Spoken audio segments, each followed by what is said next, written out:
have a hot, tasty beverage. So we'll break around the 9:30 mark, something like that. And as I say, we'll be done and dusted by 9:30. So that's setting out the expectations for the evening. I've also brought a load of my resources with me that I'll mention different ones in different sessions. I'm not going to mention them all this week just because I don't want to front load the sessions with just talking about the books. But I will cover what all the books are about as we kind of go through. So that's where we are going. Welcome to the boot camp. Now, has anybody ever been on a boot camp before, like getting fit type of boot camp? Okay, well, only a few of us. I say us, I've never been one, quite frankly. But the idea behind a boot camp is just to get you fit, get your muscles a bit stronger. And that's what we're looking to do, is just to get us that little bit fitter for sharing our faith. And so with that in mind, let's crack on with the first session this evening. There you go.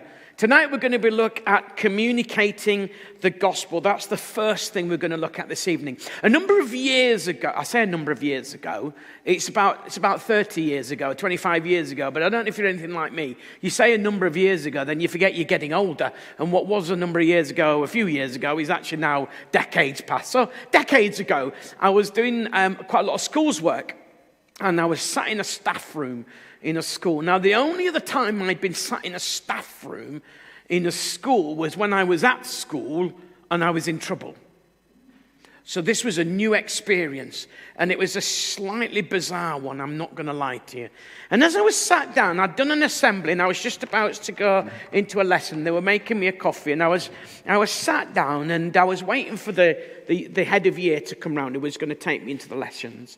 And I just happened to glance, as I was having this cup of tea, I just happened to glance across the staff room, and I saw this, I guess it's a sign of some sort. I don't know quite what, maybe a poster. And this is what it said. And I'm going to read it to you. And when I read it to you, you'll realize why I've read it to you. This is what it said.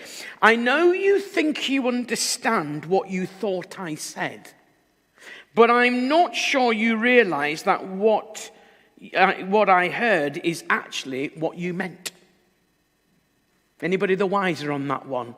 I know you think you understand what you thought I said, but I'm not sure you realize that what you heard is not what I meant. Put it on a different slant. In other words, how many of you have ever said something to somebody and they've misunderstood what you've said? And then when they've said to you, this is what they thought you said, you're going, that's not what I said. Have you ever had that happen to you? Miscommunication happens on so many levels, doesn't it? And it can ruin relationships, it can ruin friendships. Businesses can close, churches can go through all sorts of challenge, all because a person heard something that they thought the person said, but that's not what they meant. And I think it's very easy in terms of communicating the gospel for us to think we've got our message across, but actually what the people have heard is something completely different to what we think they've heard. And so we're going to take some time this evening just to look at how we can get better at communicating the gospel. A key verse for me is this one here. Assemble the people, the men, the women. By the way, you've got your workbooks. All the stuff that comes up on the slide. I meant to say, everything that comes up on the slides is in your workbook. That's for you. You can write all over it. I wondered why there was loads still closed. I never thought to tell you. There's pens on the table. You can have that's yours. It's the same workbook tonight and next week. So scribble away, make some notes, and everything you see coming up on the screen here will be in the workbooks. My apologies that I didn't mention that to you. So here's a key verse for me that I first came across when I was learning evangelism in 1988. All those eons ago. And it says, assemble the people, the men, the women, and the children, and the aliens living in your towns so that they can listen and learn to fear the Lord your God and follow carefully all the words of this law. Now, if I was to say to you, there are 5 words that really jump out of that verse to me, I wonder what you might think they might be. So have a little look at the verse. and see whether you can identify what 5 words jump out to me. And it'd be intriguing as well, because what 5 words jump out to you? There might be different words for you, but just have a quick look. If you want to chat to the person next to you, you can do. It's only for a few seconds we're going to do this, but an interesting exercise. So when you look at that verse, what words from that verse jump out to you? I'll give you 30 seconds from now.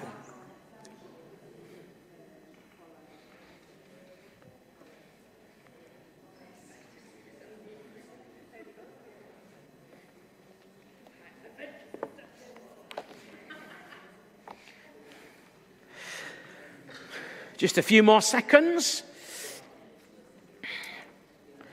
Okay, anybody want to throw out any words that might be what they think are words that jump out? Anybody? So we got listen. Yeah, what was that? Aliens. Assemble. Go early doors. Yes. Assemble, listen, aliens. Learn. Yeah. Yeah, the words. Yeah, no, absolutely. Any others? Fear. Follow. Perfect. I think we've got them all. So none of them are wrong, by the way, because that's the beauty of the Word of God, isn't it? You look at it and things jump out to you. But here are the 5 words that really jump out to me. I've just highlighted them on the screen there so you can see. Assemble, listen, learn, fear, follow. And those 5 words really inform how I do evangelism. Now, when I'm talking about evangelism tonight, I'm talking within the context of you journeying with people that you know within your relationships and friendships. There's 2 kind of styles of evangelism. You've got what's called passing and what I call permanent. Passing is the kind of people that you might see on the streets. You might pass somebody on a bus station. You're probably not going to see them again. And so in many ways, there's a different approach with that, which we're not going to go into tonight. What I want to talk to you about is what I call the permanent relationships. That's the people that you're likely to see again. And that demands a slightly different approach. It demands us to be a bit more sensitive, a little bit more patient, a little bit more long-term. And so with that in mind, let's have a little look at this verse. By the side of the word assemble, write it in your books, put the word attention. By the side of the word assemble, put the word attention. If we want to assemble people geographically, we've got to get their attention, haven't we? If we want to assemble people mentally and emotionally, we've got to get their attention. So thinking about the people that you're trying to reach with the gospel, here's a little question that's slightly loaded, so I give you fair warning. Here's a little question. Do the people that you know or are trying to reach with your faith, do they know that you're a Christian? And then here's the little loaded bit, okay? Is that a good thing? Now, it should be a good thing. It really, really should be a good thing. But is it a good thing? Let me explain further. Do you agree that people have a fairly negative view of the church? And what a Christian is. The institution of the church is not held in particularly high regard at the moment, and it's been like that for a little while. So we have to be aware that if we say we are Christians, people automatically put on that their perception of what they think a Christian is. Does that make sense? And so I think in terms of trying to reach our friends and our family with our faith, we have to be aware that we might have to do some perception changing. I live by a few mottos, and one of my mottos is making connections, changing perceptions. I want to make a connection with somebody to change their perception of what a Christian is. A friend of mine a few years ago, he rang me up, he said, "Oh, Mark, you're going to be so pleased." I said, "Oh, why is that?" He said, "I've just moved home, as you know." I said, "Oh, that's great." He said, "Yeah, and I've gone round to see my neighbours." "Oh, that's good, and get to know your neighbours really well, good." He says, "Yeah, and I've told them I'm a Christian," and I'm thinking, okay. And then he said, "And then I let them have it." And I said to him, "What do you mean you let them have it?" "Oh, I gave them everything." I said, "What do you mean by everything?" He said, I gave them hell and everything. And I'm thinking, you idiot, are you with me? What an absolute idiot. Oh yeah, they know that you're Christians. It's not a good thing though, is it? And so I think it's important for us to ask ourselves a question. In terms of what the people we are trying to reach, what they think about Christianity, is that a good thing? And if it's not a good thing, how much have we contributed to that? Does that make sense? We might not have put them off it, but we might not have helped them. We may have put them off it. Sometimes in our lovely enthusiasm and keenness, we can just be a little bit abrupt with people. Just sort of say it as it is, especially I'm from up north. I'm from Yorkshire. We call a spade, even if it's not a spade, quite frankly. So sometimes we've got to make sure we're not being too abrupt. Otherwise, we won't get people's attention. They'll run a mile from us. And we won't be able to share our faith with people if they're running a mile from us. So we want to assemble. What does the word assemble mean? It means drawing people in, doesn't it? It means bringing people into the warmth of who we are as followers of Jesus. So let's make sure that it's a positive thing we are displaying. And then the next word is listen. By the side of the word listen, put the word interest.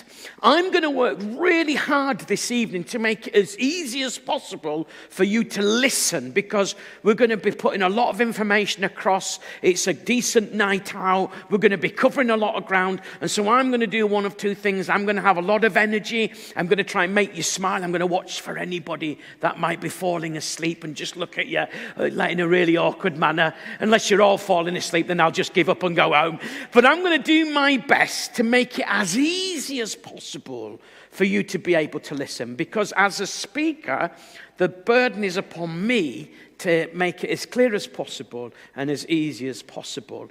How well do we work at making it as easy as possible for people who aren't Christians to listen to us when we're sharing? And so that's why the word interest is there. And I've kind of got a double hit on it. Number one, we need to be interesting. And we'll look at that, because a lot of the ways we communicate isn't really interesting for people. So we'll have a little look at that as we explore things this evening. But not only do we need to be interesting, we need to be interested. Does that make sense? We need to be interested in what a person has got to share. That means dialogue, not monologue, doesn't it? It means we don't talk at people. It means that we don't get this moment to share and we go, right, brace yourself, I'm going in. All right. Okay, we're not trying to batter people away. We want to get into dialogue and in conversation. I'll give you a few things to help us kind of process that a little bit later on in this first half. But here's a little thought for you. How interesting do you think you are when you're trying to share your faith? That's not a judgment on anybody, by the way. It's just something to think about and to reflect over. But also, how interested, how well do you know the people that you're trying to share your faith with? How well do you know their life story? How well do you know what they've been through? Or are we maybe just so keen to be able to tell the gospel of people that we're not really knowing where people are coming from? And by getting to know where people are coming from, that's super helpful, because it gives us better ways to engage with people and to connect our words to their experiences, which is really important. The next word is learn. And by the side of the word learn, we put the word spiritual concern. What does spiritual concern mean? Basically, the gospel, number one, both in words, but the gospel in deeds as well. That's why I believe in things like Christians Against Poverty. That's why I believe in things like food banks. That's why I believe in things like Zarak, a great charity that a friend of mine set up to alleviate bed poverty. Because we want people to know, don't we, that we're more interested in your health than your doctor. We're more interested in your financial struggles than a bank manager. Does that make sense? We want people to know that we are concerned for them about their life and their well-being. But ultimately, we want people to know that we're spiritually concerned for them as well. And so that's where I think it's really important that we demonstrate the gospel in actions as well as communicating it well in words. There's that great quote, isn't there, that people won't care what you know if they don't know that you care. It's such a good phrase. It's not my own. I wish it was, because it's brilliant. But it's a good one, isn't it? So do the people that we're trying to reach, do they know that we care? Because they're maybe more likely to care about what we know. And so I think those are important things for us to kind of understand. Now, I'm going to be mainly talking about the words over these 2 evenings, but I just think it's important just to pause for a moment and to explain the importance of things, again, like, mothers and toddler groups. All of that stuff is making that statement, isn't it, that we care about families. And I know you as a church are involved in that kind of stuff. So moving on from that, then the next word, fear. Fear is a strange word. What on earth is this one about? Well, really, it's not that when you share your faith with somebody shakes with fear. Though I'm not against that in principle or practice. I've known that happen. But why do we fear something? We fear something because we perceive it could be true or it could come true. And so really what this word means here in terms of the fear is that we might present our faith in such a way that it's not just seen as this kind of philosophical set of values or some religiously disconnected thing, but actually it works out in our life. And that's the word application there, that we show that this actually shapes how we live and how we breathe. That's why I think our testimonies are so powerful, don't you? Our testimonies are so important because it's our faith applied, isn't it? It's our faith lived out. It's what we believe being worked out in practice. And our story is such an important part of our evangelism. So we're going to have a little look at that in the second part of this evening. And then the final word in this verse, the word follow, by the side of that word, you can put the word response. And that's because we want people to be able to respond. But when we think about response, we often think about doing an appeal, giving a gospel, doing an appeal, inviting people to receive Christ, and then to follow him from that minute on. That's what we think about response. I'd like to suggest it's a bit different to that, and I'd like you to begin to think about encouraging people to respond by going on a bit of a journey. I wrote a book called Big Yes, Little Yes, Healthy Maybe, a new framework for evangelism. You can buy it tonight. All the books that I'm going to mention are for sale. You can buy them in the halftime, or you can buy them at the end of the evening, and you can pay by card or phone or cash, whichever way you want. But I wrote this book, Big Yes, Little Yes, Healthy Maybe, because I actually believe that God gave me a language that would be a way that I could help the church to understand the journey by which a person comes to faith. Would you agree? I'm sure you would, that when it comes to people coming to Christ, it's a journey, isn't it? It's a journey. I've been doing this full-time evangelism since 1988. And I've traveled tens of thousands of miles every single year. I've traveled all over the UK, I've traveled abroad, but most of my work I'm passionate about reaching the UK. And I've never once met anybody that's gone to bed an atheist and woke up wanting to become a Christian. I'm not saying they're not out there, I'm just saying I haven't met them. There probably will be people that have got that experience. But what I do meet is lots and lots of people who over many years have been on a journey and become a Christian. I moved house last year in February, and I'd moved into that street 19 years previous, and I'd set myself a little bit of a goal that I wanted to reach everybody in my street with the gospel in some way, and I accepted that it'd be varying levels and varying relationships for for all sorts of practical reasons. And I managed to do that through various ways. Some I had more healthier, deeper conversations with. Other ones, it was just I gave them a book that I'd written. So it was various levels. Does that make sense? And on the 2nd of February last year, we were due to move home. The week before that, my neighbour, Stuart, opposite and down one, sent me a text and said to me, "Hey Mark, I thought you might like to know I've just started going along to church." It's good, we like that, don't we? Really, really good. This is after 19 years of journeying with him. 19 years of just being a friend. I didn't become a friend so I could evangelize him. I just became a friend because kind of what we're meant to do, really, isn't it, in the world? But 19 years, in that 19 years, we've cried together. We've laughed together. We've eaten together. We've built each other's patios. We've built each other's sheds. We've lent each other tools. We've put the worlds to right. Anybody put the worlds to right with their friends? Yeah, it's very simple, isn't it? Sorting out the world and your football team, easiest thing on the planet, isn't it? When you're not doing it, that is. So we did all that. We've got a deep, special relationship, good friendship. He would be one of my closest friends. So I was thrilled when he said to me the week before I moved, just wanted to let you know, started going to church. We were only moving half a mile away. So then, fast forward now, probably a couple of months. I can't remember when Easter fell in last year, but Easter Sunday, he sent me a text. He said, "Thought you might like to know, me and my partner have found our way to Jesus." How good is that? We'd moved. I said to Emma, my wife, should we be concerned that it took you and me to leave the street before he became a Christian? But I'm choosing to ignore that brutal reality.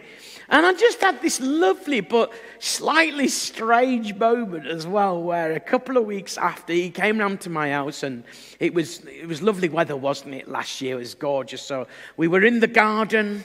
We were having a pot of tea. I thought this deserved a pot of tea, not just a cup. I got the tablecloth out and everything. And he came round and we were doing a little bit of nurturing discipleship with him. He's connected into a church, so they're really looking after him. But I'm just walking with him a little bit. And we sat in the garden, and it was amazing. He's playing me this tune off YouTube. He said, "Oh, Mark, listen to this." He says, "I've just been playing this every day. It's amazing, it's amazing." I said, "Oh, tell me about it." So he puts it on the table, and he's listening to this music, and he closes his eyes, and he raises his hands, and he starts singing. And I looked round, and there's his partner.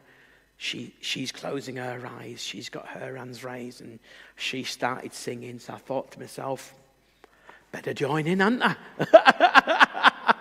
So I closed my eyes, raised my hands, and started. I kept one eye open, because you've got to do, haven't you? You've got to keep your. I call it my ministry eye, just to see. But it was just this amazing moment. 19 jolly years that's taken. 19 years, and I'm supposed to know what I'm doing. I do know what I'm doing, by the way. I've got a bit of an idea after all this time. What I'm trying to say to you is, I've reached my whole street in varying lengths. I can do something about that. What I can't do anything about is who becomes a Christian. That's God's bit. I learned many, many years ago that he's the Lord of the harvest. And so when it comes to this response stuff, sometimes I think we can get very disheartened because we've not seen people become Christians. Does that make sense? And we can sort of think, "Oh, I'm rubbish at this," or I'm not so good at this, or somebody could do it better. And I think that's because we have an unrealistic expectation of what our part is in evangelism. And our part in evangelism is just to share our faith the best that we can really. To be prepared to journey with people and to help them along. And Big Yes, Little Yes, Healthy Maybe is about, Big Yes is about seeing people become Christians. Little Yes is about helping people to explore. Healthy Maybe is about people becoming open-minded. And I think if I talk to somebody who's an atheist, and through my conversation with them, they're not as hardened an atheist anymore, that's good. So Stuart, next door to Stuart is Kevin and Joe. Joe came to hear me. Who was at the event that we did in the football ground? Just a quick. Okay, so Joe came to that type of event. It's like a relaxed event, comedy, laughter, fun, and me just sharing a little bit of my faith story. So Joe, Kevin's wife, came along. She came back and said to Kevin, "Oh, Mark's brilliant. You should watch him." Now, what I need to tell you about Kevin, he's an atheist. Okay, absolutely an atheist. And because of how Joe was enthusiastic, she came back and said, "Oh, Mark was great. He's really funny. You should watch him." So Kevin started to watch some of my stuff on YouTube. And I was out the front garden a little while later, and he pulled up and he wound down his window. He went, "Hey, Mark," he said, "I just want to say, you know I'm an atheist, don't you?" And I said to him, "Yeah, but Kevin, for an atheist, you're all right. You're all right." He said, "Oh, thanks." He said, "But you know, like Joe came to you, he said, oh, she really loved it." And she came back, she said, "And I watched loads of your stuff." He said, "And I just want to say to you, I really love your way of talking about faith." That's positive, isn't it? For an atheist to say that, that's really positive. But sometimes we're so preoccupied by the fact he hasn't become a Christian that we don't celebrate those little steps, those bits of movement. So I said to Kevin, I said, "Oh, thanks, Kevin. I really, really appreciate that." Now, this is where we have to learn the sensitivity, the permanent side. Rather than wading in and hitting him with the gospel and challenging him, I just said to him, I said, "Oh, Kevin, thanks for that. I really appreciate that." And coming from somebody like yourself, I said honestly, because it was a real encouragement that an atheist would be positive about the way I said, because that's quite important to me is if I don't see people come to Christ, hopefully in the way that I share, it removes some obstacles. Does that make sense? So I was so encouraged. And I said to him, "Do you know what, Kevin? I'd be really interested. Why don't you and I have a little chat one day?" I said, "I'd love to know why you're an atheist and the difference that it's made in your life." I said, "And I'd love to tell you why I'm a Christian and the difference it's made in my life." I said, "Look, I won't try and convert you, and you don't try and convert me." And I can say that with integrity because I genuinely believe it's the Holy Spirit that converts people. And that, I find, just takes the pressure off me. I'm so relaxed in my faith sharing because I don't carry this burden of, what if I mess up? What if they don't become a Christian? Because I've just learned over the years just to chill out, relax about it. It's no big deal. Just learn to share the best that you can. And we have to leave the rest up to God, don't we? That's so. And we all know that here, don't we? We all know that's critical. But I guess quite a few of us maybe might struggle a bit to kind of walk in that reality and practice that. So I said to Kevin, said, "Yeah, I'd be up for that." And we met and we had a chit chat and I gave him a few things. And then a little while later, possibly a year, something like that, I can't remember exactly, he came up to me and said, "Mark, I just want to let you know I'm not quite the atheist I used to be." Isn't that lovely? And that's just because he'd come along, he'd explored, he'd had some positive things. And for me, inside I'm going, praise the Lord. That's really good because there's this movement. There's a healthy maybe element. Maybe he's a little bit more open-minded than he used to be. So I labor that point because I think it's so important that we get a true perspective. So the word response doesn't necessarily mean whether they become a Christian or not. The word response is, how can they move on in that journey? How can I help them move on in that journey? And even if they're going to stay an atheist, how can I help them stay a positive atheist? Does that make sense, rather than just one who's negative? So those are really important. So essentially, the attention and the interest are like forming the foundation. Obviously, I assume we're praying. That's pretty critical. But in terms of the words that we say, work hard on the attention and the interest so that we can communicate the spiritual concern in a way that applies to people's life and creates some kind of response, some kind of change. Those are really, really important. So with that in mind then, Let's have a little look at how we do that in practice when it comes to sharing the gospel. And the second part, we're going to look at how we do that in practice when it comes to sharing our story. So when it comes to what we're trying to say, it's important to understand that there's two key elements about sharing the gospel: what we say and how we say it. What we say and how we say it. So we're going to have a quick look at what we say. This is the gospel here, what we say. However, a little illustration. In a couple of weeks' time, I will be a very, very, very excited person. Because in a couple of weeks' time, it's my birthday, 3rd of February. I'd like to save you the cost of postage so you can bring the gift next week. Can't say fairer than that, can I? But the reason I'm excited about my birthday is actually not primarily because my birthday.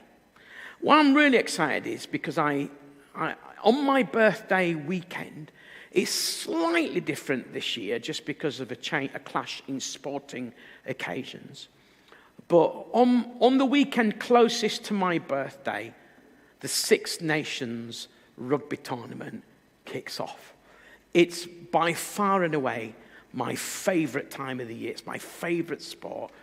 And I don't ask for a lot in life. But on the Friday night, I'll have a little bit of a treat. I'll have a bag of midget gems. Lions, the hard ones, that's important. And I'll have a 2-litre bottle of cherry Pepsi Max. It's my favourite drink, my favourite sweets. That's all I need. On the Saturday morning, I'll have a bacon and sausage sandwich. You can just press repeat. I do the same thing every year.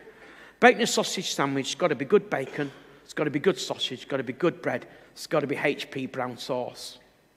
What we're thinking? Who prefers brown? Who prefers red? Who's not bothered? Who thinks we shouldn't even be talking about this tonight? Okay. And then on the Saturday night, I'll have a curry, my favourite food. A lovely, lovely curry. Chicken dansak. Very, very happy. Throw a few poppadoms, eat it with some chapatis, because I'm from Bradford, it's the way to eat your curries. And I am a happy, happy, happy boy. Maybe I'll have a posh cake on the Sunday afternoon. Okay, but I'm happy with that. And the Six Nations kicked off. There was this one particular time of the year. It was England v Wales. It's one of my favourite matches, if truth be known. And my wife came in just before the rugby was going to kick off. And she said, "Darling, I've been out shopping." I said, "Lovely." She said, "I bought some plants, 10 plants." I said, "Oh, that's lovely." She said, "Could you plant them for me?" I said, "Well, I will do, but the rugby, love. You know, the rugby's important." She said, "No problem." She went out and do some more shopping. I thought to myself, I think if I do this right, I can probably get them all planted in the half-time. So half-time arrived, I flew out and I planted all these plants. Emma came back. She said to me, "I don't suppose you've managed to plant any of the plants." I said, "Any of them, love? I think you'll find I've done them all." She walked out. She came back in. She looked at me. She said, "Would you come outside?" I didn't sense that this was a question. I sensed this was more of a command. So I walked outside and she went like that. She went, "That one's not in properly. That one's not in properly. That one's not." I said, "They're not now, love. No, you pulled them out. Shaking them." She said, "Did you read the instructions?" I said, "There were instructions." This was not a good response. She said, "There's instructions," and I didn't understand, but it's complicated. I had to do this, that, and the other, and push the soil in with my foot and check the right kind of soil. She said, "Did you water it?" I said, "I didn't know. It's going to throw it down tomorrow." She said, "No, you've got to water them in." I said, "I didn't know." I said, "I just wanted to do it for you." And then she hit me with this killer line. She said, "Your problem is you were in too much of a rush to plant them all. You didn't plant anything." And I did the walk of shame. And she was right. I was in so much of a rush to plant them all. I didn't plant anything. Sometimes, when sharing the gospel in particular, We can be in too much of a rush to plant it all. We don't plant anything. We can kind of have a chronological approach. We get an opportunity we weren't expecting to share something we haven't prepared for, and we just kind of rush it and blurt it out. And so I want to encourage you as we look at the gospel here, that when you get an opportunity to share the gospel, remember we're talking permanent, not passing relationships. The key thing to think about in terms of what I'm hearing, this is where the interesting and interested kicks into gear. As somebody's sharing their life with you and you get the opportunity to share the gospel, where do you start?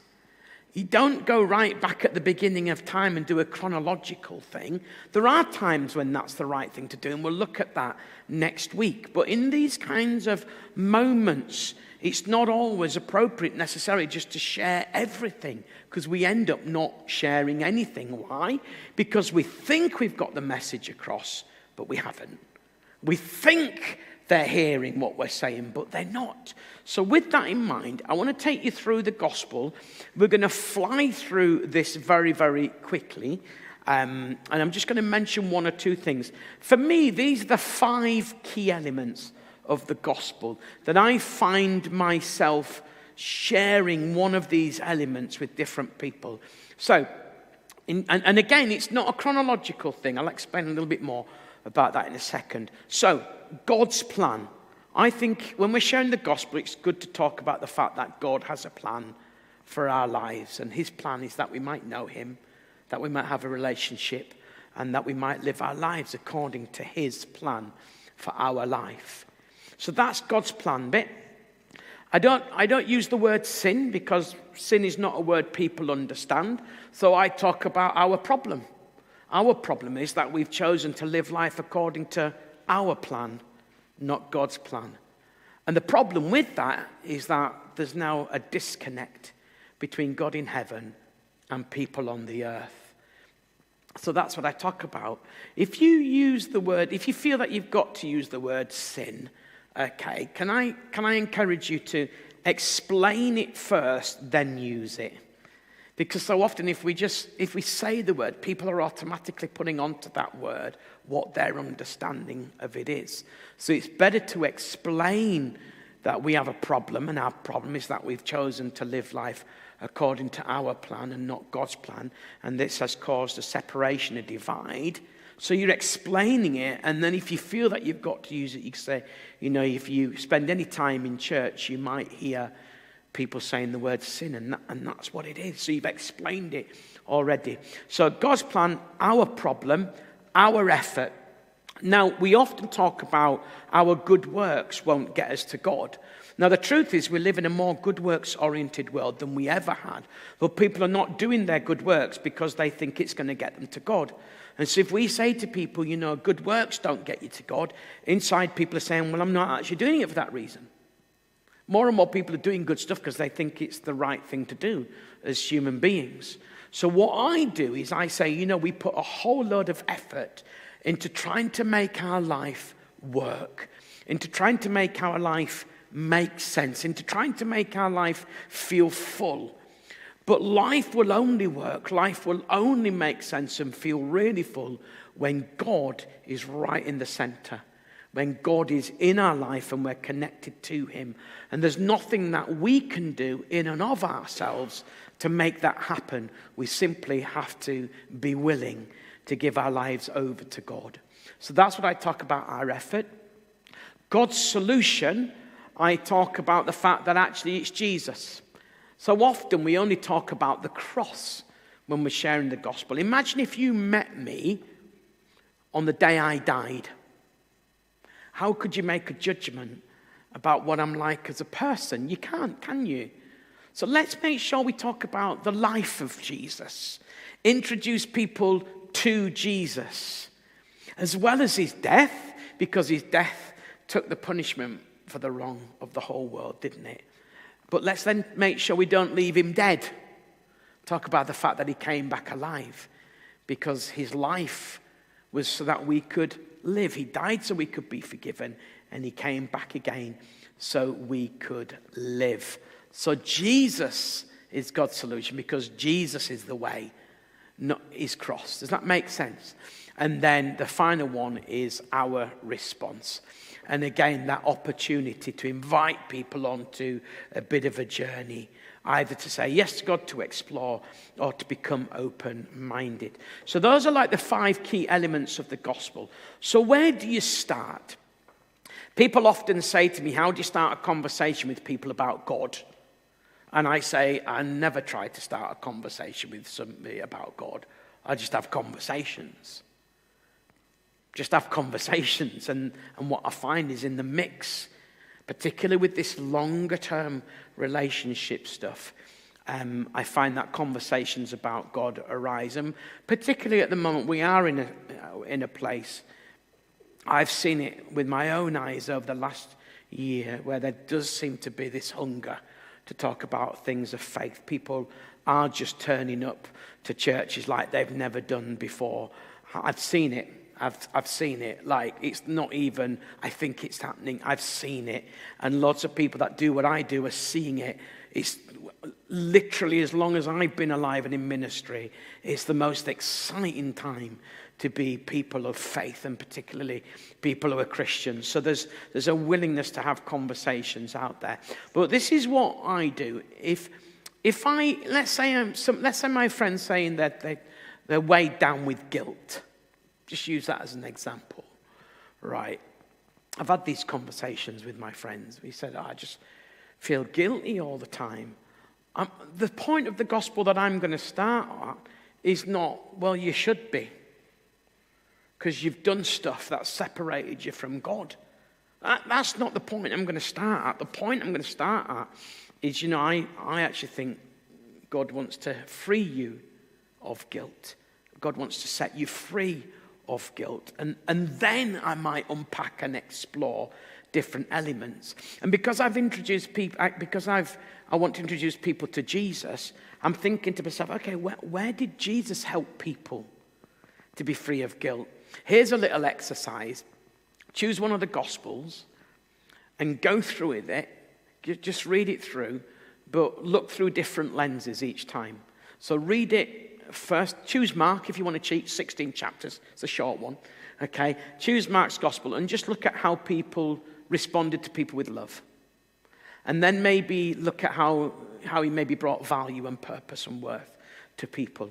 And you'll begin to see some really interesting things. So if I want to introduce people to Jesus, I'm going to say something along the lines of, well, I know I've got stuff in my life. And this is where your testimony can kick in. Again, we'll look at that in the second half. But Jesus has set me free of the things that have caused guilt in my life. And then you could maybe reference the woman who was going to be stoned. And Jesus said, where are your accusers? And one by one they began to leave. And Jesus said to her, where are they? And she said, well, there's no one here. And Jesus said, neither do I accuse you. But crack on and don't do stuff anymore. So we're introducing people to Jesus who sets people free of guilt. That's why it's really important. Let's look at the life of Jesus, because we want to introduce Jesus. And so I would start with, if my friend's wrapped in guilt, I would start with that. If my friend needs to experience in love, I'd talk about God loving him. If I'm talking to my friend whose life's going a bit of a mess, going a bit awry, I'd probably start by saying God's got a plan for your life. Does that make sense? It's like, which part of the gospel can we start with? And that's where the interested comes. That's why the dialogue's so important, because so often when we share the gospel, we just go tick, tick, tick, tick, and we're in such a rush to get it all across, we don't actually get anything across. So have a little think about that. Have a little explore of that. So, and then I want to encourage you to learn some Bible verses. Now, this is your homework. You didn't say there was going to be homework. Don't worry, I'm not going to check it. You'll be pleased to know. But I want to set you a little challenge. I want you to find a Bible verse for each one of those gospel points. Now, you might say to me, oh, Mark, I can't learn 5 Bible verses. If we were going to say the Lord's Prayer tonight, you could all say it because we've said it and we've learned it. That's 5 verses. So we can do it, and I want to set you a little challenge. Here's the 5 verses that I tend to use. Don't take notes on the words of it. You can just scribble down the references, and you'll part know these anyway. But it's interesting, we sometimes do this little kind of like test, which you'll be pleased to know we're not doing tonight, where I'll say, put your hands up if you think you've got 5 Bible verses for the gospel. And there's only once ever been one person that's put 5. And then I say, right, if you think you've got 4, a couple of times we might get a 4. Not a very confident 4. And then I got 3. Put your hands up if you think you've got 3. Oh, maybe a little bit more. If you think you've got 2, hands up. All right, if you think you've got 1 Bible verse, at least 1 Bible verse, that you can use to talk about the gospel, and I'll say, right, put your hands up. And probably 85, 90% of the hands go up. And then I say, if it's John 3:16, put your hands down. And whoosh, they all go down, It's a great verse, by the way. But we're not very good at being able to show where in the Bible. And I think we lose a lovely spiritual discipline by not learning scriptures. So just a little challenge. It's not going to change how effective you are or you aren't, but I think there's some great discipline in learning some scriptures that we can share, particularly when we're talking to people from other faiths who know their holy writings a little bit better than we do. So here we go. Look, here's the ones that I use. So for God's plan, I use Jeremiah 29:11, which says, "For I know the plans I have for you, declares the Lord, plans to prosper you, not to harm you, plans to give you hope and a future." If 1 or 2 of you were nodding, then you know that one, don't you? Okay, for our problem, I use Isaiah 53, verse 6. We all, like sheep, have gone astray. Each has turned to their own way. I like using that one because it talks about the fact we've gone astray. We've turned to our own way. So I quite like that. I also like those two because they're Old Testament. It's just my own little silly thing, really. But I quite like using the whole of the Bible, don't you? It's quite important, I feel. And then for our effort, if you get this one, you can get 2 points. Ephesians chapter 2, verses 8 and 9. "For it is by grace that you have been saved through faith. This is not of yourselves. It's the gift of God, not by works, so that no one can boast." You'll notice I'm showing you these without using the notes, and that's because I've learned them. So I'm only asking you to do something that I can do myself. I wouldn't ask you if I couldn't, because I'd be a hypocrite. So God's solution, go on then. Go on then.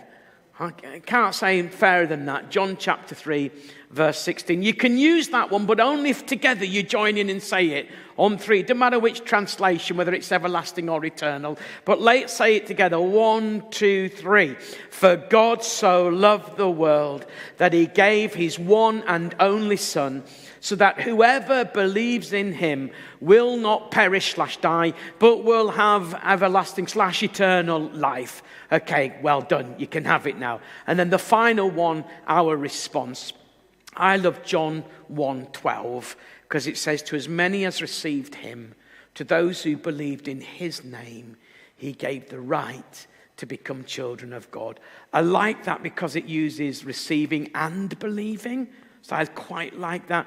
But I also like the fact that it says we get the right to become children of God. I think that's a nice way to put it. So let me set you that challenge to learn those 5 elements. And then just in the final few minutes, the delivery, how we actually say it. So don't forget those 5 key words, quite important. Say it with words they understand. I know somebody who was doing an open air meeting, and one of the preachers was preaching, and they said to become a Christian, you have to be washed in the blood of the Lamb. And a person was physically sick by the side of them because they thought to become a Christian, you have to be washed in the blood of the Lamb. Well, why wouldn't they think that? Somebody's just said, they're not going, "Oh, I love the theological symbolism you've used there." We've got to understand, yeah, we think we've got it across, but what are people hearing? So let's work hard to take away anything that might miscommunicate. And that's why I say use words they understand. Don't use all the religious words that so often clutters our faith sharing. Say it with the Bible. I think the Bible's so important. Don't say John chapter 14 verse 6 says, because they haven't got a clue what John chapter 14 verse 6 says. What I often say to people, hey, look, let me show you this little sentence. Whenever I preach, and you'll have heard me, some of you, when I preached here on a Sunday morning, I'll say something along the lines of, now for those who are familiar with the Bible, you'll understand what I mean if I say turn in a Bible to John chapter 3 verse 16. And I say it deliberately that way so that the Christians can find their way around it, but also I say it acknowledging that there are people who don't know the way around the Bible. So when they hear that said, those who don't know the way around the Bible, they not thinking, what on earth is that? What does that mean? So really important that we say it with the Bible, but let's say it wisely. And beware of any religious words that might be in the verse. Say it with story. Really good. Jesus never said anything without using a story. It's in there in the book. So find some illustrations that you can use when you talk about God's plan and you're using a Bible verse. Is there an illustration you can use to help that truth sit a little bit more easily, help them to understand? James chapter 2 verse 10 says, if you keep the whole law but stumble at one point, you're guilty of breaking all of it. That seems really harsh. Give a little illustration. Imagine you came to my home and we had scrambled eggs for lunch. I cracked 5. They were fine. The 6th one was a bit smelly. Think, be right. Throw it in. Put a bit of Tabasco in. It'll be fine. It won't be fine. That one bad egg is enough to ruin the whole mixture. We can be perfect. But if there's one thing that we do that's wrong, it ruins the whole mixture and can separate us from God. So you're showing that. And that's true of everyday life, actually. So it doesn't seem as harsh. So say it with story. Say it with personal story. So if you have invited somebody around for lunch and given them gammy eggs, all right, tell the story. I mean, that person won't come round to your house for lunch, but it's quite good because we're nosy, aren't we? It's like we like to find out about people's lives. And then say it with your personal story, your testimony. What part of your testimony can you apply to that biblical truth that you're trying to communicate?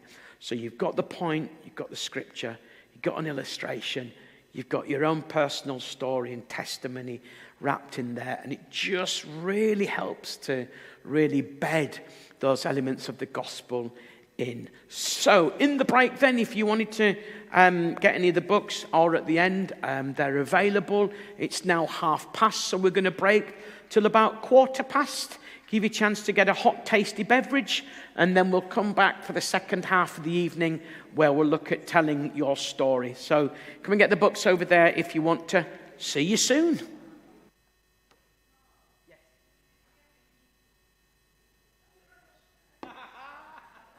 That would be a great break, wouldn't it? Thank you very much. See, I thought I'd said the right thing, but the miscommunication took place. So yeah, 1:45 or just a shade after. Thank you very much indeed.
Thank you, sir. Hi, mate. Hi, mate. Okay, shall we come back, folks?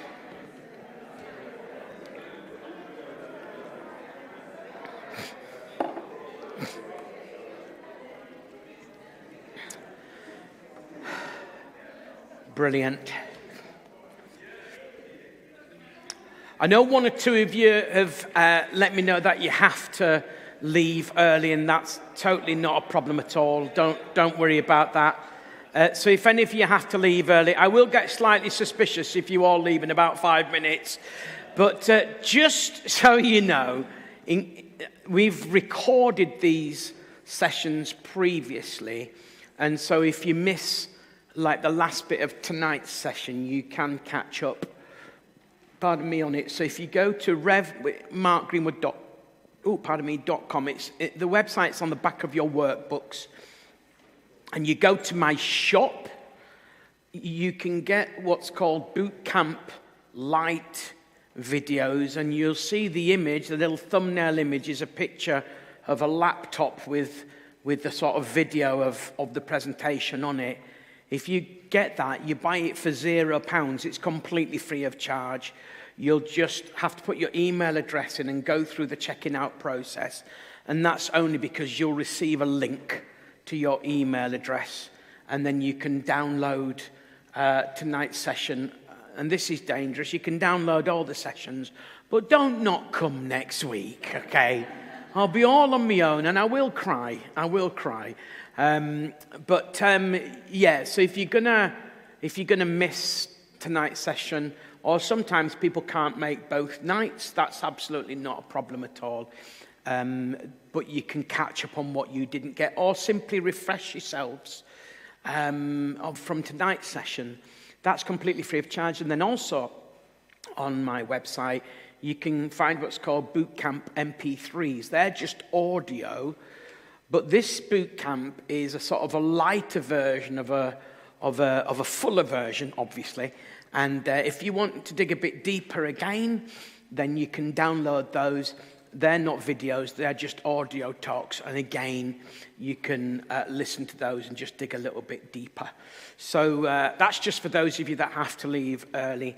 Right, this final session tonight, we're going to look at telling your story. And to aid us to do that, I want to introduce you to this leaflet here. There's actually a book called Is It Possible on there.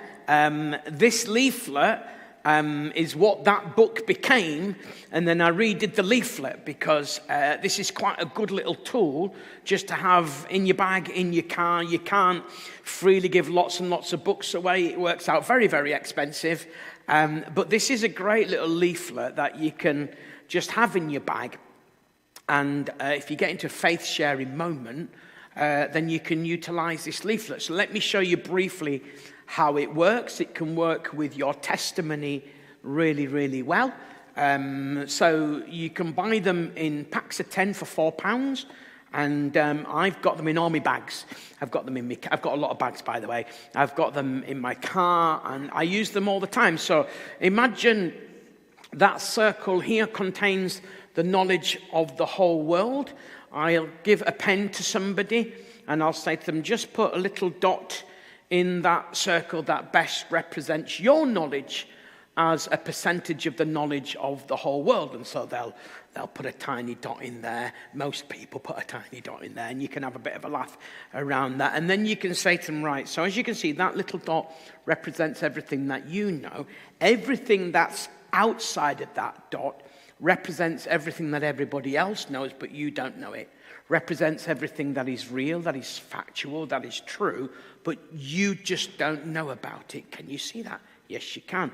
And then I pose the question, is it possible that God does exist, that Jesus did die, and that it is all true, but it's just outside of your knowledge? And so it's a really nice way of just trying to get a conversation started. There's lots of leaflets. Do you remember the word tracts we used to use? I'm going tracting. Sounded weird, didn't it? Anybody want to come tract acting on Saturday afternoon, giving out leaflets for those of you who don't know. And I really believe in good quality leaflets. I believe they're still effective, but I think we've got to understand the purpose of them. And so this leaflet isn't necessarily a big gospel preach. It's about engaging in a conversation with somebody. Yeah, you can just give it out liberally, that's fine. But the truth is, it's really intended at being something a little bit interactive. So we do all that stuff, and then I say big yes, little yes, healthy maybe. And when I'm having conversations with people, I was recently having a conversation on the train with a complete stranger, and I shared with them, took them through the leaflet, and I said, just out of interest, where are you in terms of that stuff? Are you a big yes? Are you a little yes? Or a healthy maybe? And the lady said to me, definitely a healthy maybe. So I said to her, what would it take to get you from a healthy maybe to a little yes? Or what would help you become, rather, is the words that I used. What would help you become a little yes instead of a healthy maybe? She said, I don't know really. So I said, I think I could help that. Would you be interested? Yes, I would. So I was able to meet up with her. I took somebody else with me because obviously in that moment we were in a train together, and you've got to have some wisdom, haven't you, in meeting people. So I took somebody else with me.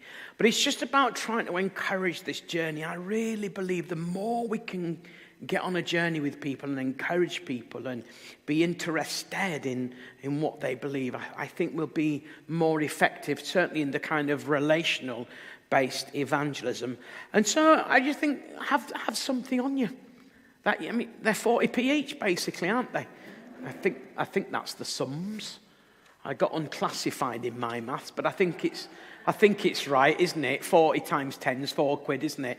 So why don't you buy some and just be really prayerful and say, Lord, who can you lead me to that I can have a great conversation with? And it's not a pressurized thing for you or for them, but maybe this is a nicer, more conversational approach. And what you might find is that people are big yes about God, but healthy maybe about Jesus.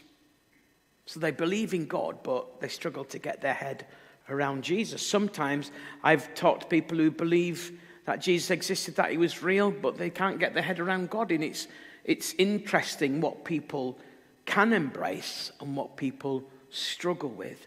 So I encourage you to get into these conversations. So get yourself something that's going to help you. So that you've got the gospel stuff that you've learned this evening. Have a little think about that. Start to learn that a little bit more.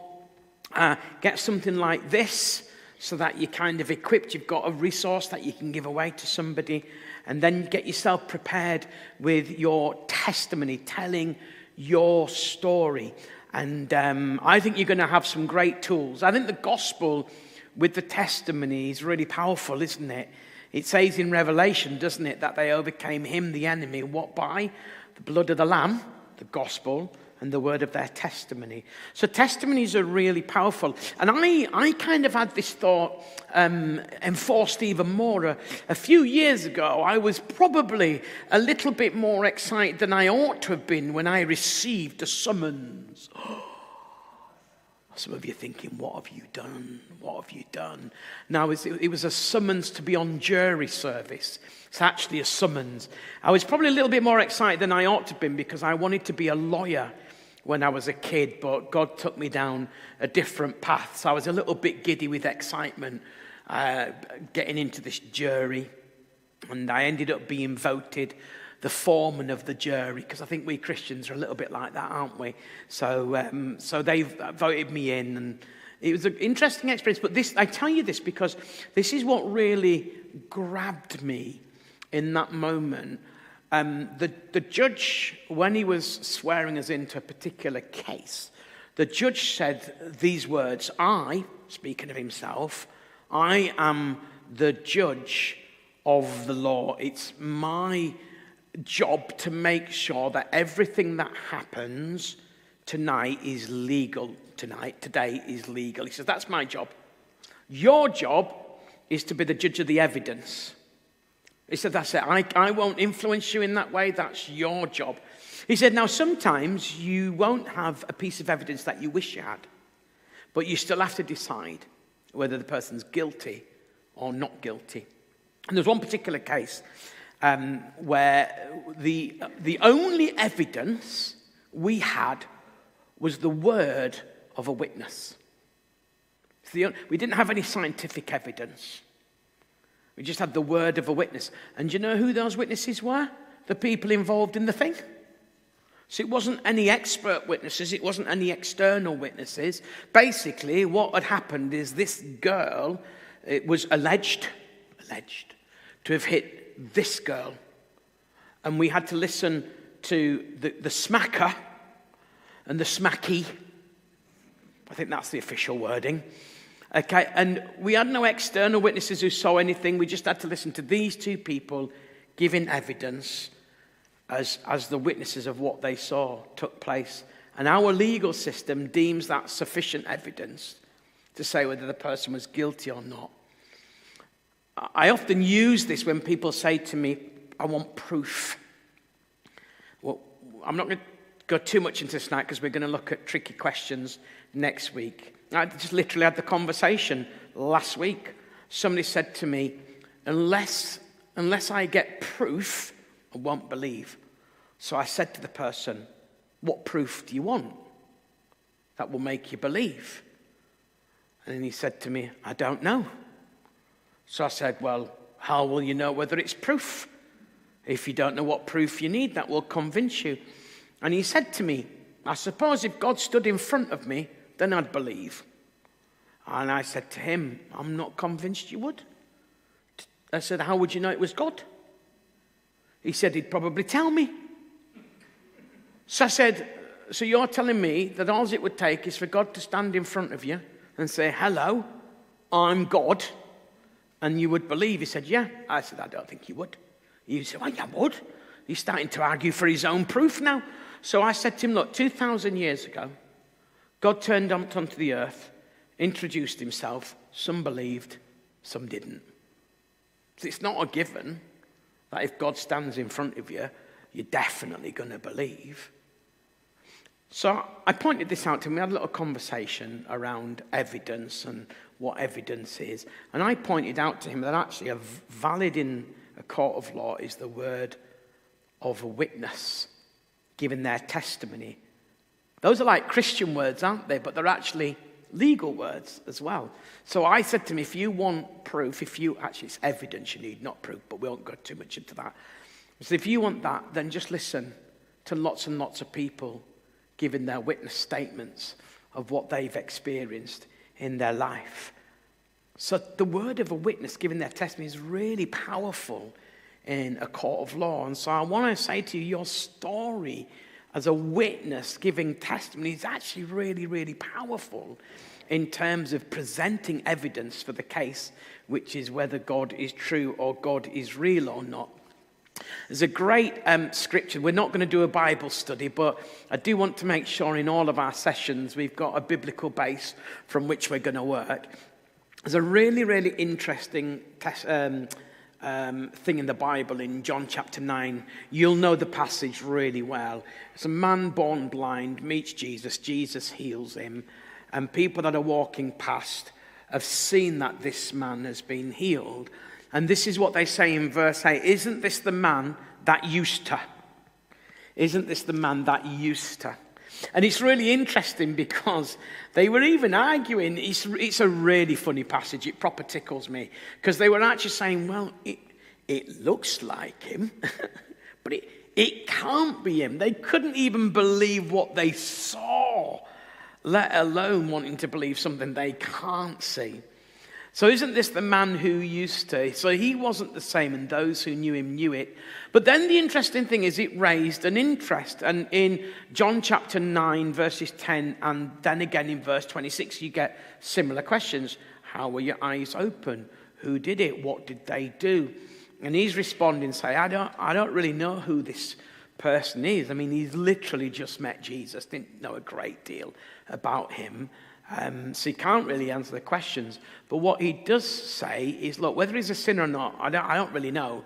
In other words, I don't know the answer to all your questions, but what I do know is once I was blind, and now I can see.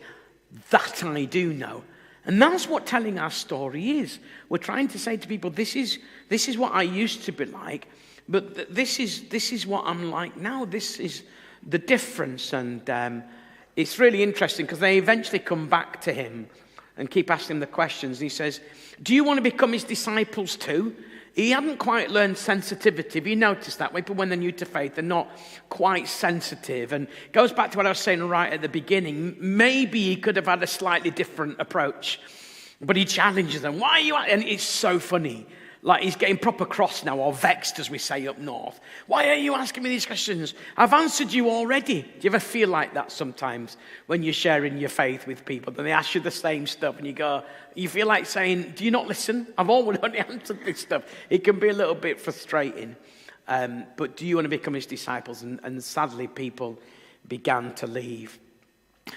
But what we're trying to do is just basically say the difference. We're not trying to prove God.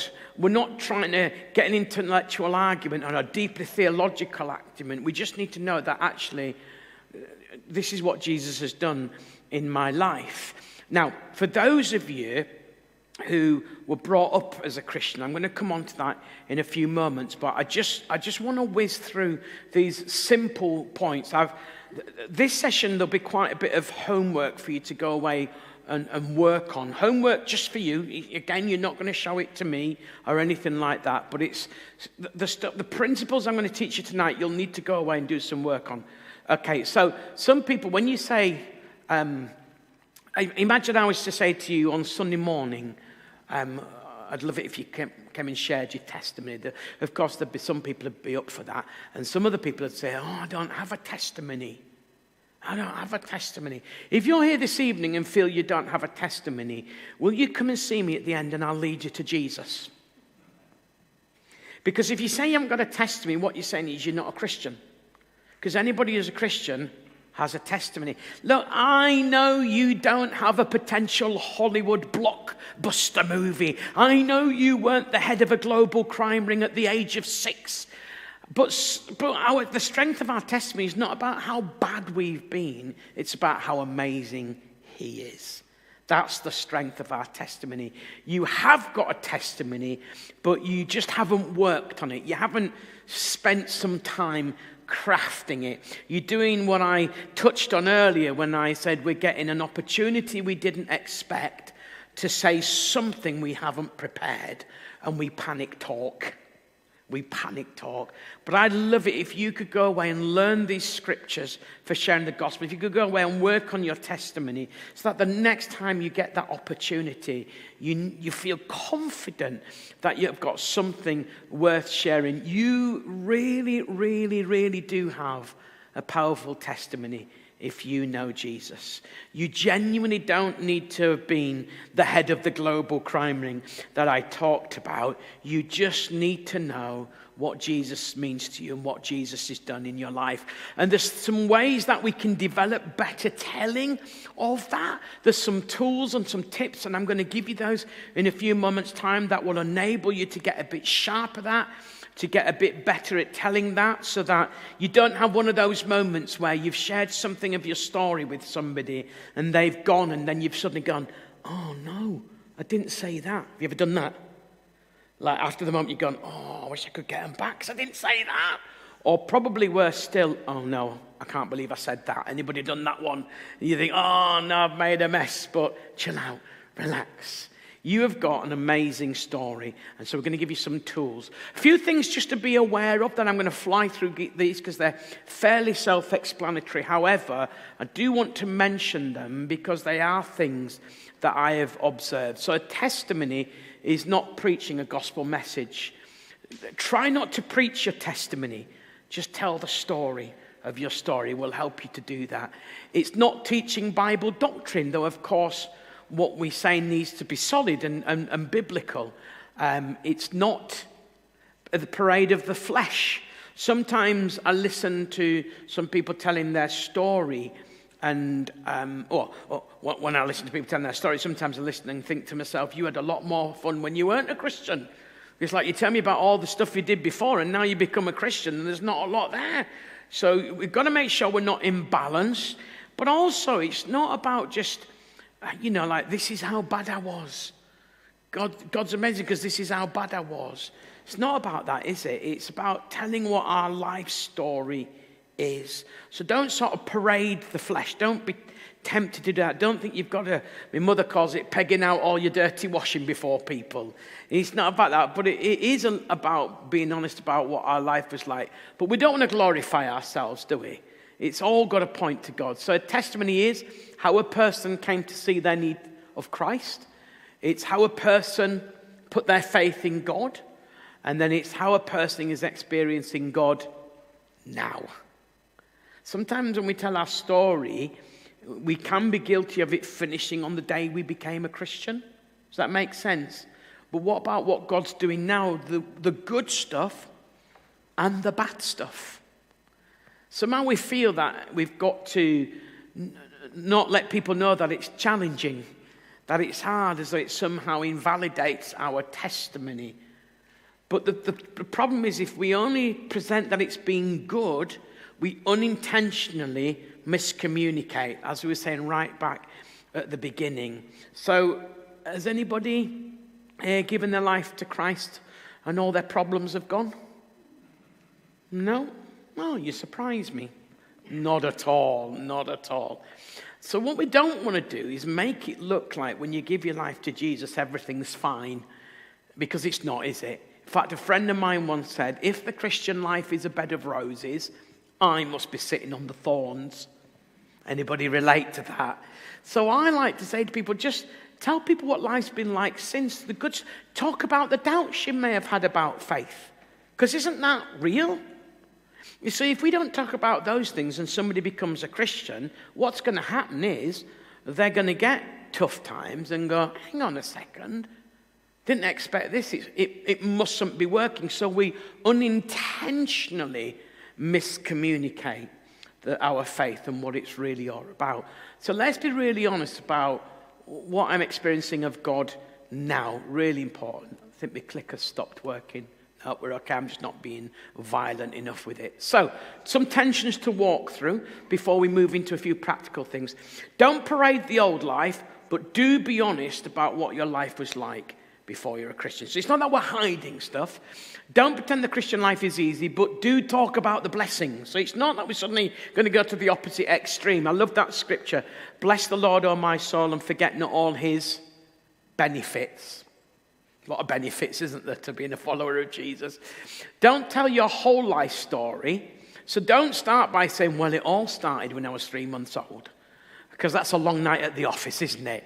Okay, don't tell your whole life story, but think about what relates to your audience. And I use the word audience deliberately. A few years ago, a couple of decades ago, I'm doing it again. A couple of decades ago, I used to run this thing called Chatback, which was my attempt to be funky.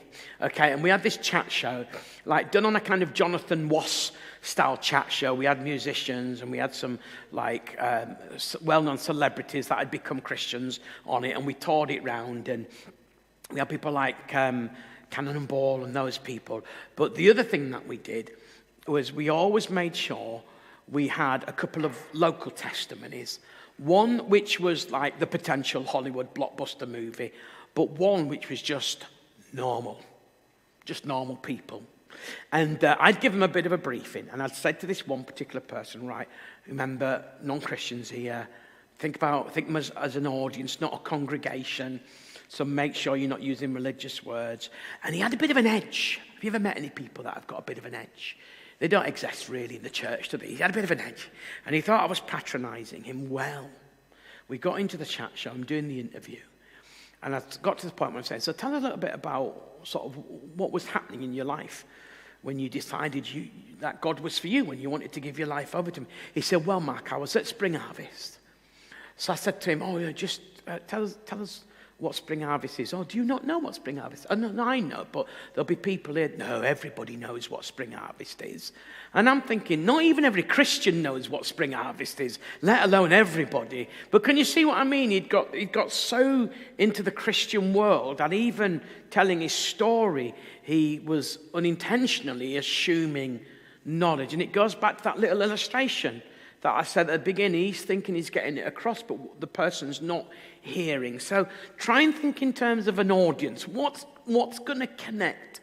What's going to resonate with the people that aren't Christians about your story, your testimony? I'll give you a few more tips on that. Don't preach, but do explain so the listener knows what they must do. And that's particularly important if you're on a kind of one-to-one type sharing situation. Excuse me while I finish my hot, tasty beverage.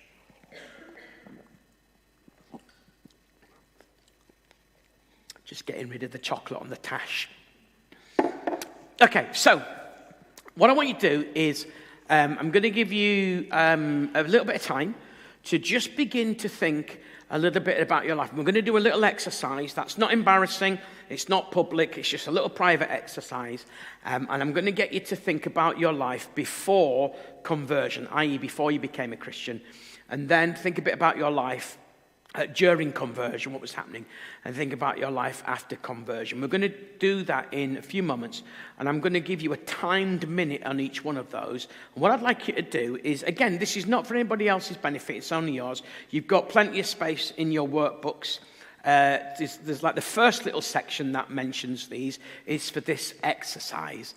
Okay, now, pardon me, a little caveat to this. I mentioned earlier about some of you are here, in a sense, might not really remember a life when you weren't a Christian. It's like you were brought up in the Christian faith. You know, you popped out your mummy's tummy wearing a fish badge. Do you know what I mean?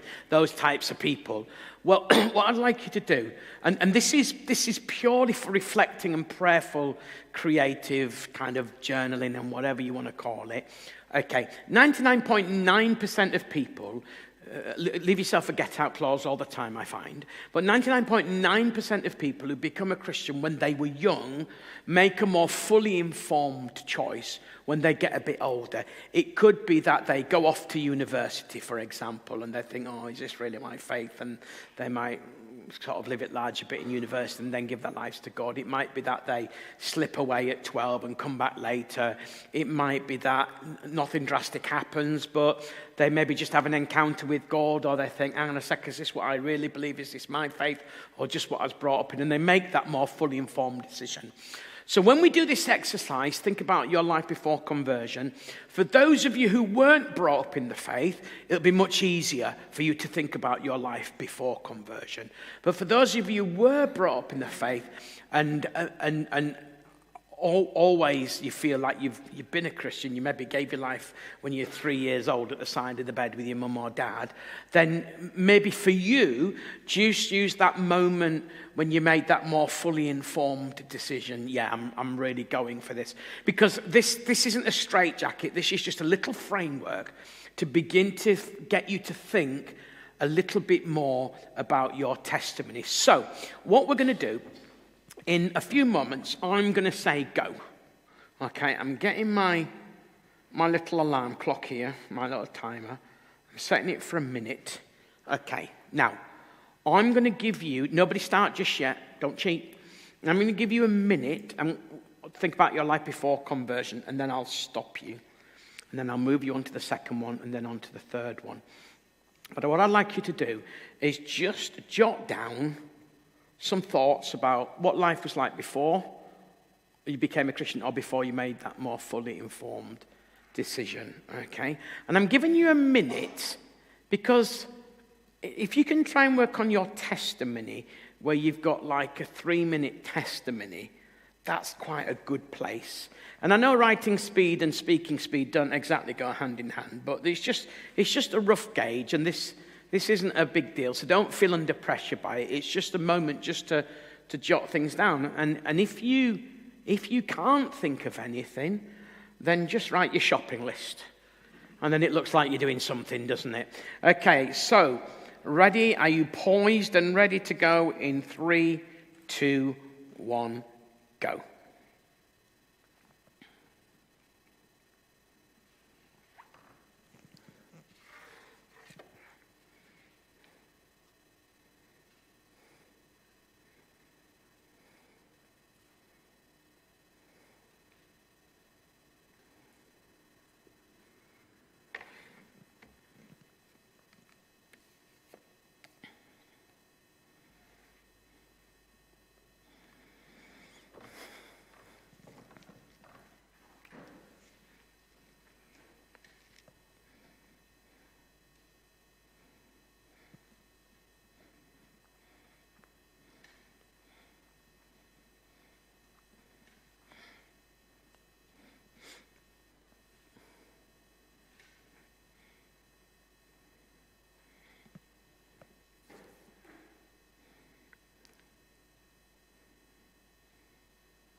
Okay, that's your first minute done.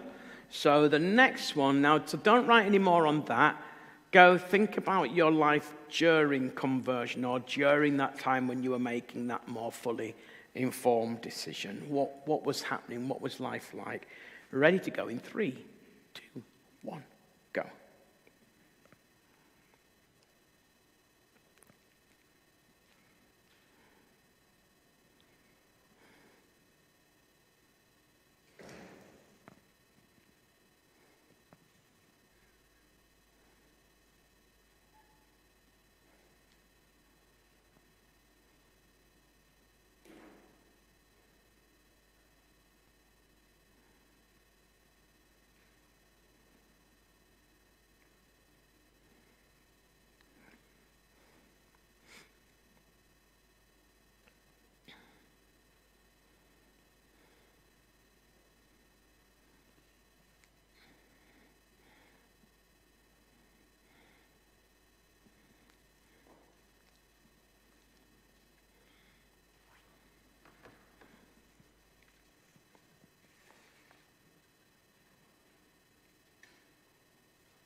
Okay, and then the final one, think about your life after conversion in 3, 2, 1, go.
Okay. Stop your, I felt like a school teacher then. Stop your writing, put your pens down, forgive me. So what you will have probably found, as most people do, is that it was easier to write about certain parts than it was others. More came to your mind, your memory about, so for example, it might have been that, you didn't have long enough to write about what life's been like since, but you struggled with what life was like during what was happening. And that's fairly normal, and you find particularly of people that were, became Christians when they're young, they can write reams and reams of stuff about what God's done for them, but they've not got a lot that they can recollect for the before bit.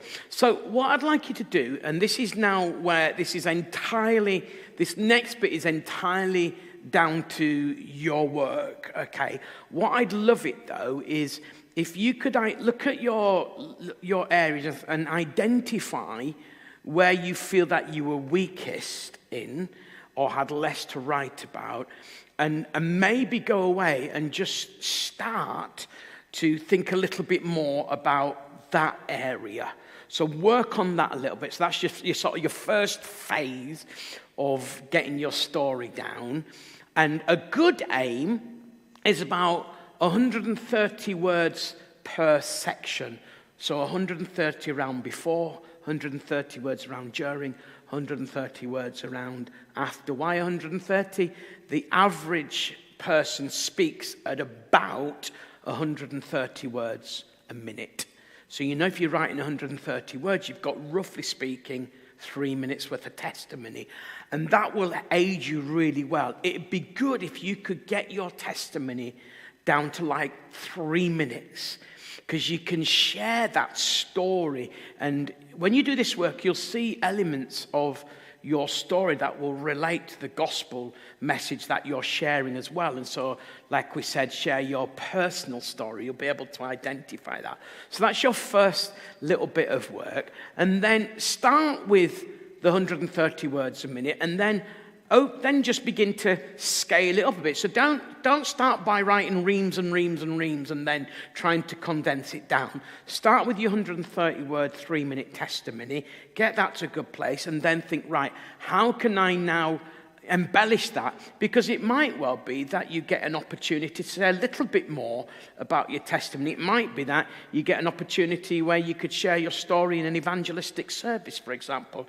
So I would say first aim for the 3 minute version, then embellish it to 6, and then embellish it to 9, so that you begin to build up a really nice portfolio around your testimony. Now, if you have a little look a little bit further over, you'll see that you've got a bit more space to write down more notes about your testimony. So that's that little bit of space for you to do what I've just spoken to you about. And there's a reason why I'd like you to do that. But before we sort of come to a conclusion on this evening, I want to take you on to what I've called advanced testimony. And that's why you'll need this little bit of extra space. So as you look at your testimony, as you spend time thinking, and what I would encourage you to do is, so you're going to do that extra little bit of work in the bit that you're the weakest at, but then take these extra pages, and then maybe for a couple of weeks, could you just be prayerful and have a think about your life before? Don't think about anything else, but your life before you became a Christian or made that more fully informed decision. Come before the Lord and say, Lord, remind me about what my life was like before I became a Christian, or what my life was like before I made that more fully informed decision. Just remind me, bring back to my remembrance. Treat it as though you're preparing a sermon in one sense. Really pray about it and come before God, and you'll find that God will remind you of some things. I've got a sneaky feeling, I've got absolutely no way of proving this, but I've got a sneaky feeling that, when it says that David encouraged himself in the Lord, I think what David did was reminded himself of some of the stuff that God had done for him. And so it's a really lovely exercise. I've known people who'd got a bit stale in their faith, have done this exercise, and they've come back to me and said, I actually recommitted my life back to the Lord because it was like I'd forgotten. How many of you know it? You just get weighed down, don't you? Anybody other than me? It just can be a bit mundane sometimes. And so to be reminded is a really good thing. And so come before the Lord with each one of those 3 points and be prayerful. Do them separately. Do one over a couple of weeks, another one over a couple of weeks, another one over a couple of weeks. And just start to jot those things down. And I think you'll be a little bit surprised of some of the stuff that comes back to your remembrance. And the reason I want you to do that is because what will happen is you'll start to discover some themes. Things that you can see that God has done. And it's like the next bit of work in that area is when you get to heaven. You're almost there in this area. There's lots of work in other areas, but in this area, it's unrecognizable. So think about those themes, because when you think about those themes, it makes it easy for you to think of a different entry point to your testimony. Why am I saying that? Okay, take you right back to the beginning. Attention. Don't start telling your testimony by saying, before I became a Christian, it's not attention grabbing for people that don't know the Lord. Like, you've got me, I'm in.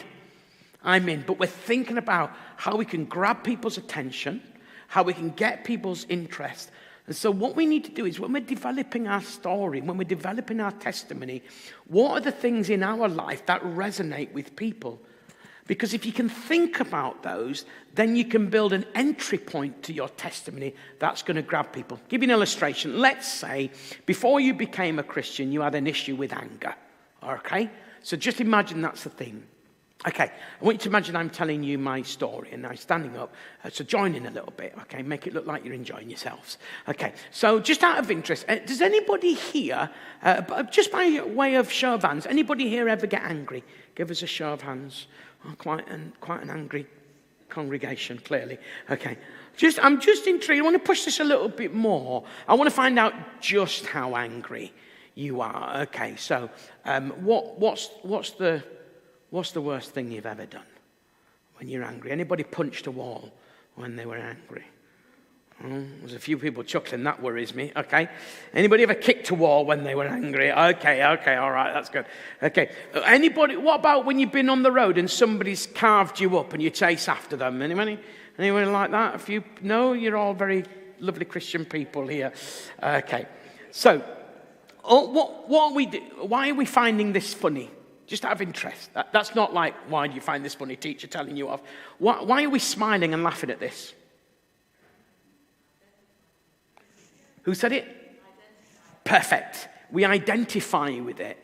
And so that's what I'm saying. If, for example, God has helped you in the area of anger or value or purpose or self-worth, for example, make that the theme on which you're going to build your testimony. Now, you will also say, don't get me wrong, there's some other areas in my life that have got a bit of work to do, because again, we're not wanting it to look like give your life to Jesus and everything gets sorted. But what we are wanting to do is to show something of what a human identifies with in our story. So this is, if we were, let's say we were taking anger as a theme, we've got the theme of anger. The entry point now is finding out who's been angry. So we're all on board. We all connect with it. As you said, my lovely, we all identify with it. So there's an attention, isn't there? There's an interest now. And so what I would do is I would when you're building your testimony, write in those transitional sentences that get you from one bit to the next bit, because sometimes we don't always know how to get from one bit to the next bit. So if that was me, I'd be saying something like, oh, Jen, it's funny, we've all been angry, haven't we? And felt regret when we've been angry, and, something we all relate to. But imagine if your whole life was like that you were just an angry person. Well, that was my life. That's what my life was like. I always had this anger deep. By the way, this isn't my testimony, just in case you're beginning to think. And if you know what caused that anger and you could share, you share that. If you don't know, you don't say. You just say, but I always carried this anger. And then I'd say something along the lines of, but something happened in my life that changed that. And if it happened quickly, say it changed it quickly. If it happened over a period of time, say it changed over a period of time. Something happened in my life that changed that. And I'm so pleased to be kind of free of that now. And the thing that happened in my life was the day that I met Jesus, the day I understood that God really loved me and cared for me. So you've done the attention, the interest, you've dropped into a point in your testimony, and then you come back and say, now, I wasn't brought up in a Christian home, or I was brought up in a Christian, or whatever. But can you see how you're gathering the attention and the interest, you're bringing it to that point, and then you're stepping back then to pick up the story of what life was like before you were a Christian, and then you take that to the during, and you take that through to the after. Now, the after's easy because you just talk about the difference that God's made in that area. The during bit can be tricky, and you might need to do a little bit of thinking, a little bit of praying around it. But if that was me sharing my story, I'd say something along the lines of, if anybody had the right to be angry, it would be Jesus. Because he ended up dying for something he shouldn't have died for. There was a great injustice took place. Or you might say, if I discovered if anybody had the right to be angry, it would be God, because as a world we didn't want anything to do with him, and yet he loved us. And when I realized that, so you can just kind of think and pray and study and plan and prep around that, but try and carry that theme throughout your story, and then layer your testimony of how you became a Christian on top of it. And what you'll find is it'll just sharpen up your story, sharpen up your testimony, and it'll just keep that connection with a person as you're traveling through your faith journey. So as we draw this evening to a close, that's that pyramid that we're trying to work towards with the communication, always trying to kind of build that in. Watch the language. You know, I was a sinner, got saved, converted. We've already talked about that, so just a little reminder there. Speak in layperson's terms, and always be asking yourself, what are they hearing? And then when you've finally got your testimony together, want to encourage you to practice it, to get it in you. Because I find when I'm more confident about what I'm going to say, I can be more open to the Holy Spirit, not less open, because I'm not worried about what I'm going to say. That is tonight's boot camp. If you want one final resource, it's this one. It's completely rammed full of loads of people's testimonies, and it takes it into sharing the gospel as well. It's for people to explore what Christianity is really, really all about, so you can learn your testimony and then have a bunch of other testimonies that you can pull in as well. So that's the Look Closer book. I'll mention them on other nights. But ladies and gentlemen, that is it for this evening. Thank you so much for engaging so well, and I hope that's been a help for you. Next week, we're looking at tricky questions and how we can just help somebody make a decision to follow Jesus. You can have the rest of the day off. I mean, you can't say fairer than that. Thank you so much. Bless you. Thank you.